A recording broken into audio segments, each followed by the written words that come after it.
অসম গণ পৰিষদ দলে জুবিন গাৰ্গৰ জন্মদিনটো জাতীয় স্বাভিমান দিৱস হিচাপে পালন কৰাৰ যি সিদ্ধান্ত সেই সিদ্ধান্তক সঁহাৰি জনাই অসম যুৱ পৰিষদ কেন্দ্ৰীয় সমিতিৰ সম্পাদক সুদৰ্শন বব হাজৰিকা আৰু আমগুৰি সমষ্টিৰ বিধায়ক প্ৰদীপ হাজৰিকাই জুবিন গাৰ্গৰ বৰ্তমান অসমৰ এক জনপ্ৰিয় বোলছবি ৰৈ ৰৈ বিনালে ছবিখন যোৰহাট দগাঁও অনাথ আশ্ৰমৰে শিশুসকলৰ লগত জুবিন গাৰ্গৰ জন্মদিৱসৰ জাতীয় স্বাভিমান দিৱস হিচাপে পালন কৰে।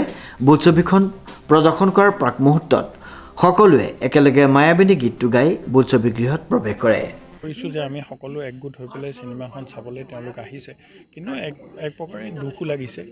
আমি এইখিনি কাম যদি তেওঁ জীৱিত হৈ থাকোঁতে কৰিলোহেঁতেন, আমি কেতিয়াও ভবা নাছিলোঁ তেখেত আমাৰ মাজৰ পৰা এনেদৰে আঁতৰি যাব বুলি হঠাৎ।